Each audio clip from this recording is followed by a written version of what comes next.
OK, c'est à nouveau moi. On va pouvoir commencer. On a pas mal de participants en ligne et ça fera venir les autres, qu'on commence tous ensemble. Ravi que vous soyez tous présents avec nous aujourd'hui. Nous avons donc une session aujourd'hui donc sur, la gestion des abonnements avec Spendesk. L'idée, c'est qu'on puisse, avoir une présentation donc, avec Amandine qui est responsable comptable chez PlayPlay et Raphaël, qui est CSM chez Spendesk. On va pouvoir donc échanger sur cette thématique. Vous pouvez poser donc toutes vos questions sur l'onglet questions qui est en bas à droite de votre écran et on y répondra au fil de l'eau. Si jamais il y a des questions qui sont plus complexes, on pourra prendre du temps à la fin de la session avec une session de questions-réponses. Et sachez que cette conférence est enregistrée, donc vous recevrez le replay à la fin. Et voilà. Donc, pour rappel, nous avons Amandine, responsable comptable chez PlayPlay, et Raphaël. Donc, je vous laisse démarrer.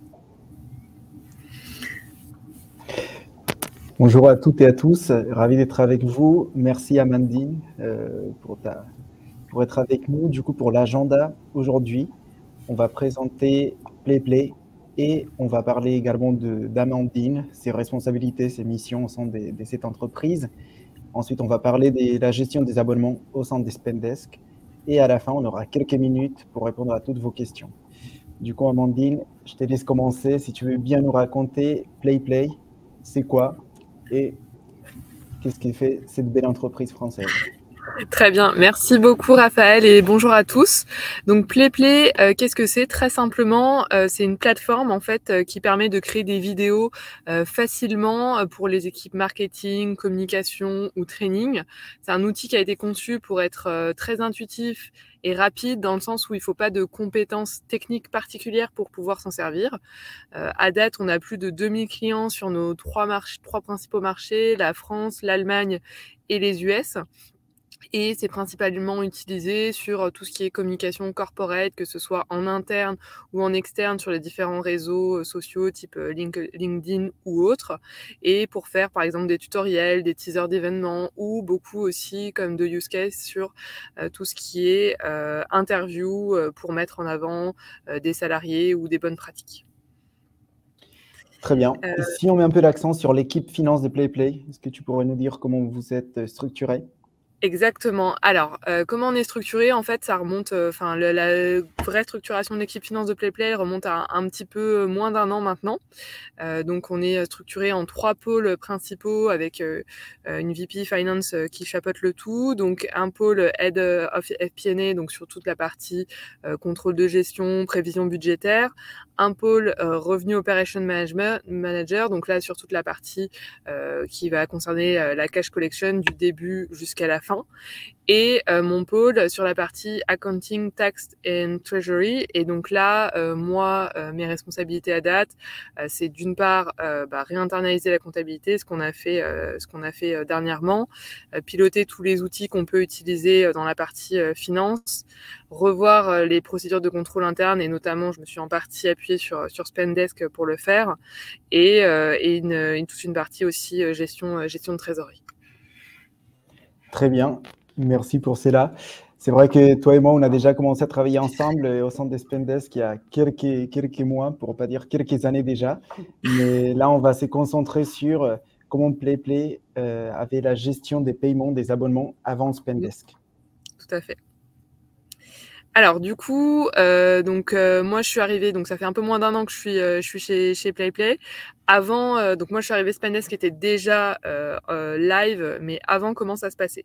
En fait, auparavant, on avait un expert comptable qui tenait nos comptes et donc on a utilisé pendant longtemps leur logiciel de gestion pour faire tout ce qui était notes de frais. On avait également 2 cartes bancaires physiques corporate qui étaient utilisées principalement par l'Office Manager pour toutes les dépenses. Donc c'était vraiment tout qui était centralisé là-dessus. Généralement, c'était les fondateurs, voire les premiers membres de l'équipe qui géraient tous les abonnements. Tout était centralisé sur très peu de personnes. Donc forcément, eux, ça leur faisait beaucoup de travail administratif.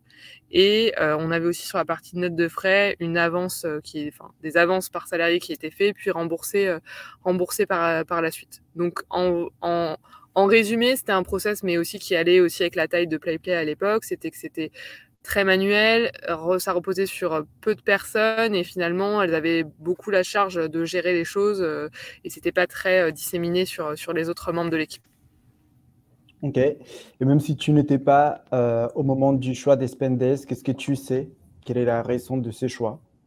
Alors, justement, j'ai un petit peu creusé pour préparer ce live et même moi aussi, les raisons m'ont paru un peu évidentes aussi au fur et à mesure d'utiliser l'outil.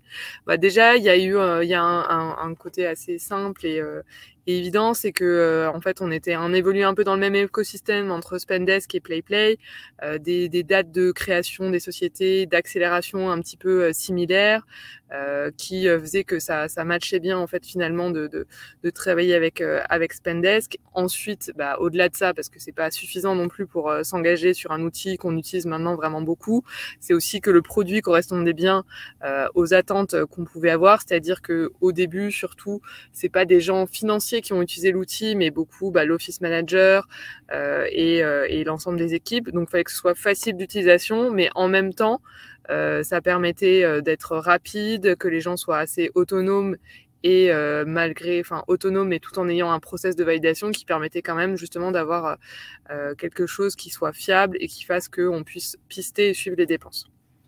Top. Merci pour ça, Amandine. Et je pense qu'on le constate au sein des Spendesk assez régulièrement. On peut aider les entreprises qui sont en forte croissance et qui vont travailler dans des géographies différentes. Donc, on va se concentrer sur l'usage de Spendesk au sein des PlayPlay. Et après, on fera un focus sur toute la partie abonnement. Donc, quel est ton quotidien avec Spendesk?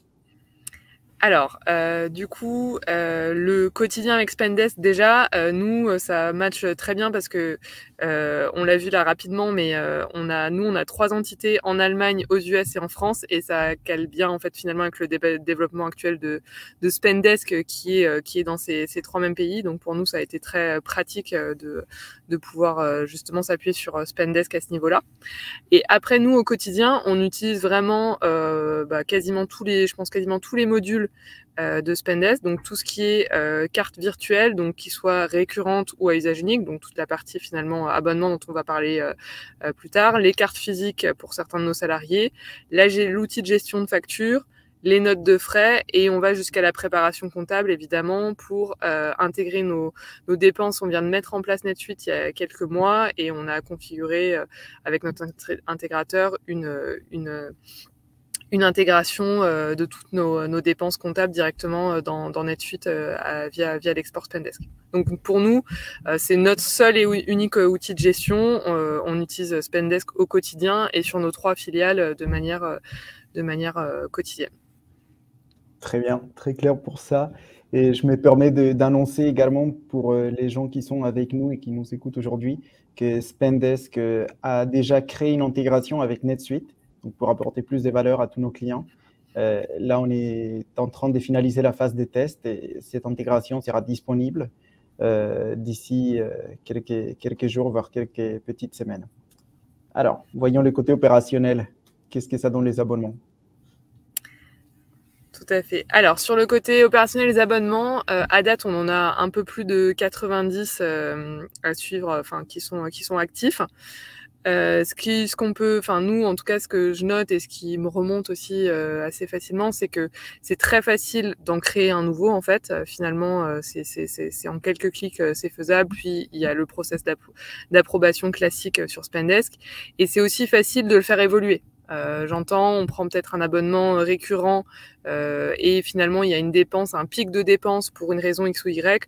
On peut très facilement demander à augmenter le plafond et après le rediminuer par la suite si jamais il y avait plus besoin d'avoir ce pic de dépense et qu'on revenait sur un montant mensuel fixe. Très bien.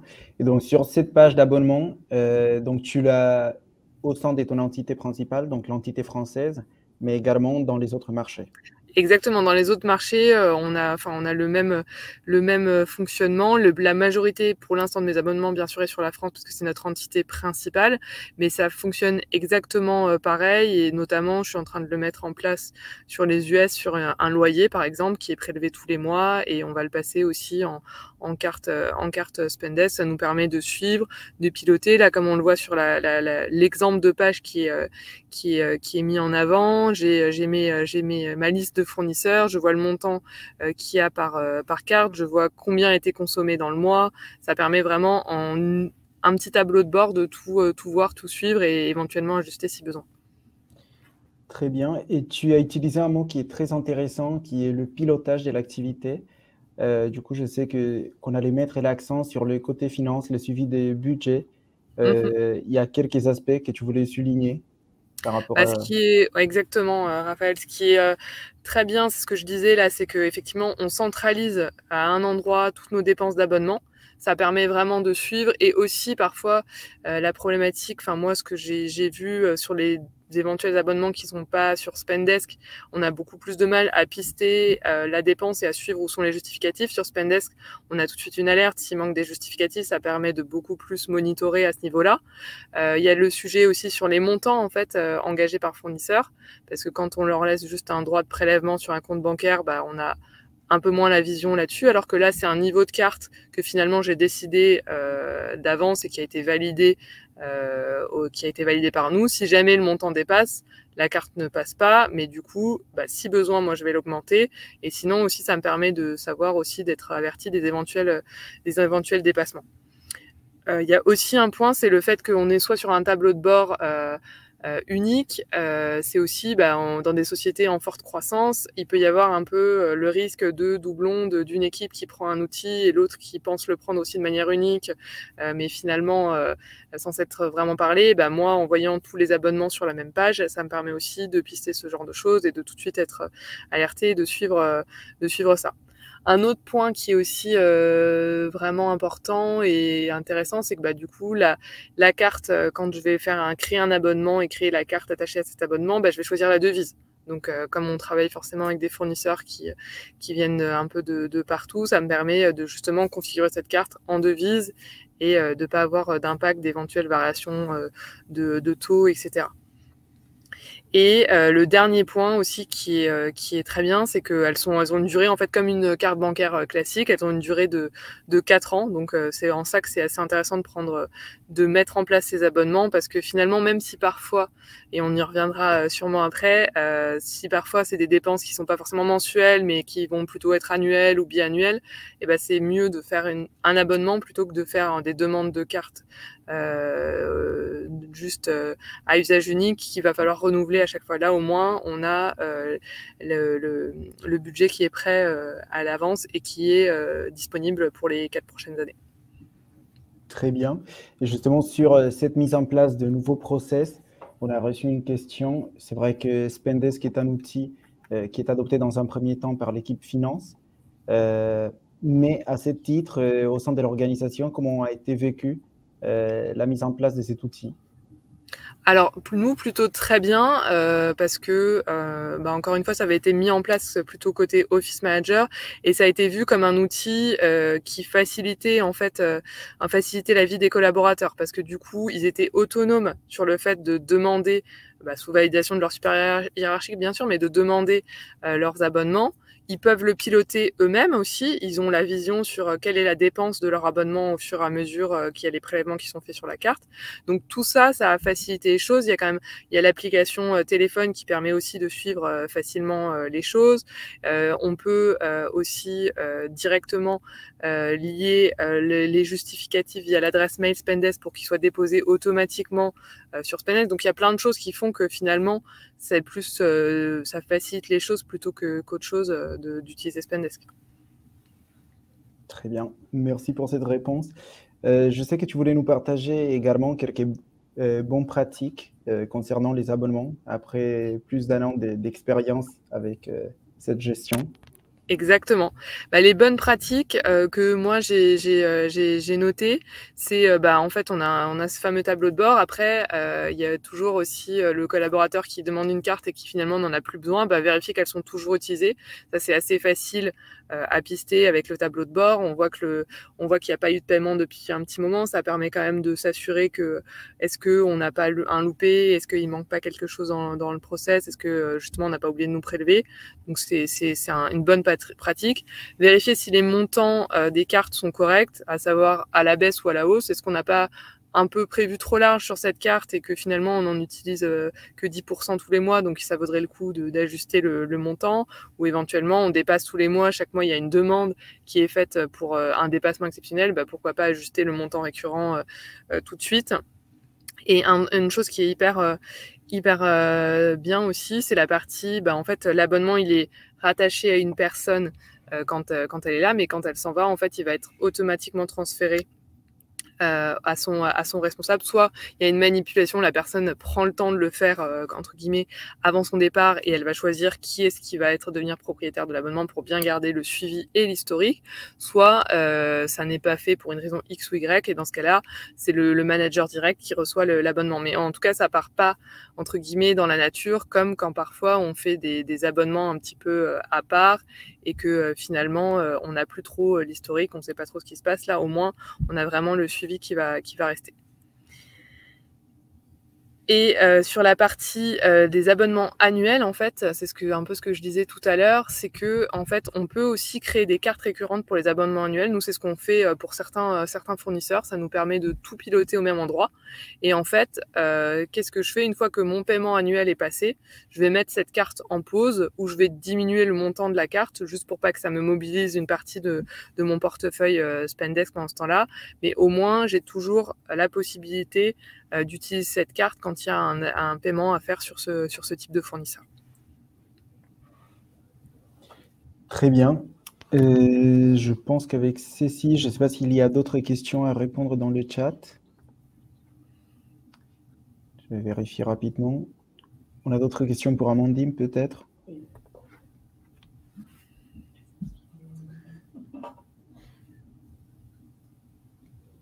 Bon, en attendant, pour voir s'il y a quelqu'un qui pose une dernière question, on voulait partager également quelques tips concernant l'utilisation des cartes. C'est vrai que, Amandine, tu as partagé ton usage, mais on sait qu'il y a d'autres entreprises qui peuvent utiliser d'une manière aussi différente. Il y a des fournisseurs qui vont prendre une empreinte bancaire pour les cartes. Donc, les cartes des Spendesk pour un achat unique peuvent être bloquées parce que, comme son nom l'indique, ce sont des cartes qui peuvent être utilisées une seule fois.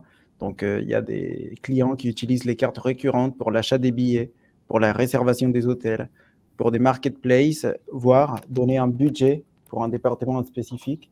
Par exemple, le département Office Management qui va avoir énormément d'achats, c'est aussi une possibilité de créer une carte récurrente pour pouvoir utiliser ce budget attitré. Exactement. Et nous, on le fait aussi, peut-être pas sur tous ces cas d'usage, mais effectivement, par exemple, sur les parties marketplace, type Amazon, sur l'Office Manager, elle a une carte récurrente, justement, qu'elle utilise pour toutes les dépenses, parce que chiffrer exactement combien ça va être chaque mois, c'est pas forcément pertinent. Et ça permet d'avoir, en fait, cette flexibilité en utilisant cette carte récurrente. Parfait. Je vérifie encore une dernière fois s'il y a des questions auxquelles on n'a pas répondu. Je vois qu'il y a quelqu'un qui est en train d'écrire.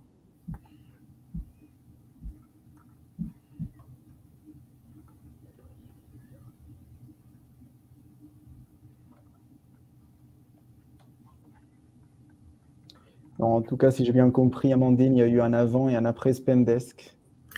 Oui, clairement. Enfin, nous, moi qui venais, moi je viens pas du tout d'un univers start-up à la base, et je connaissais pas du tout Spendesk. J'en avais pas d'a priori positif ou négatif avant de commencer à travailler avec vous. Et franchement, c'est un vrai confort d'utilisation. C'est très simple, très intuitif. Enfin, même pour nos nouveaux venus, c'est assez facile pour eux de finalement être onboardés sur Spendesk, et c'est simple de piloter et suivre avec Spendesk. Très bien. Je pense que honnêtement, merci en tout cas Amandine pour toutes ces précisions. C'était hyper intéressant de voir les cas d'expérience des PlayPlay avec la gestion de vos dépenses, notamment avec toute la partie abonnement. Toute l'équipe de Spendesk te remercie pour cela. Et je pense qu'on aura un petit mot de fin. Merci à tous aussi.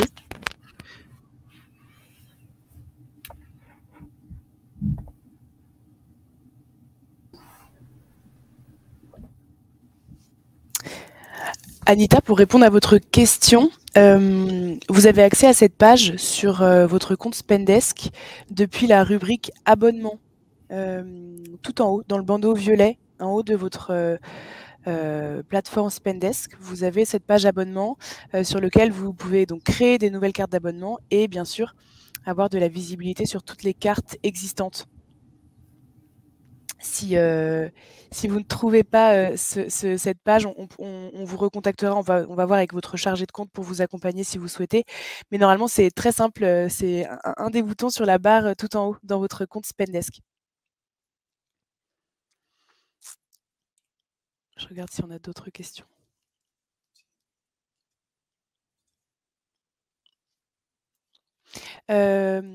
Pour transférer la propriété d'un abonnement d'une personne à une autre, vous avez la main directement sur la carte d'abonnement en question et vous pouvez cliquer sur, vous pouvez modifier le propriétaire directement.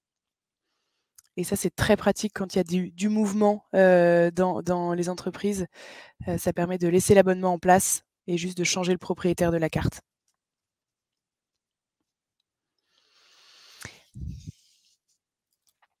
Eh bien, je vais faire la petite conclusion et en attendant, s'il y a des questions, je reviendrai dessus. On voulait tous vous remercier d'être venus aussi nombreux aujourd'hui. Un merci tout particulier à Amandine et Raphaël. C'était très intéressant. J'espère que ça vous a parlé et que vous avez retiré plein de tips pertinents pour la suite de votre usage de Spendesk. Merci pour toutes vos questions. Ça montre que vous avez bien écouté et montré carrément de l'intérêt pour la session, donc c'est très agréable. Pour information, on a encore des sessions de Spendesk Live à venir. On en a encore une cet après-midi et une demain matin. Ce que vous pouvez faire, c'est scanner le QR code ici pour vous inscrire et connaître le programme. Et pour ceux qui sont à Paris, on a aussi un cocktail qui aura lieu demain soir, au bureau, à partir de 19h. On vous présentera la roadmap produit et on aura Rodolphe aussi, le fondateur de Spendesk, qui sera là. Donc, pareil, en scannant le QR code, vous pouvez vous inscrire. On sera ravis de vous voir en vrai demain soir. Et je pense que je vous ai tout dit. Je regarde s'il reste encore des questions.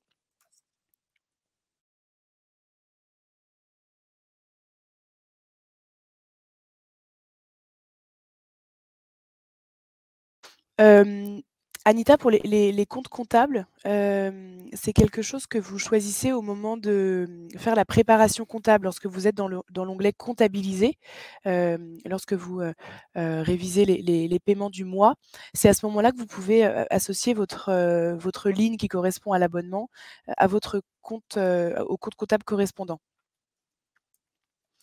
Ce que vous avez aussi sur Spendesk pour les clients qui sont sur le plan Scale, c'est l'imputation automatique du compte de charge. C'est-à-dire que lorsque vous avez dit que votre abonnement LinkedIn correspondait toujours au compte de charge 1, 2, 3, et bien demain, dès qu'il y aura un deuxième prélèvement LinkedIn, le compte de charge 1, 2, 3 sera automatiquement appliqué. Ok, eh bien, merci à tous. Merci pour votre présence et on espère vous retrouver dans les prochaines sessions et peut-être demain soir au bureau. Merci beaucoup. Merci encore. Merci à tous. Au revoir.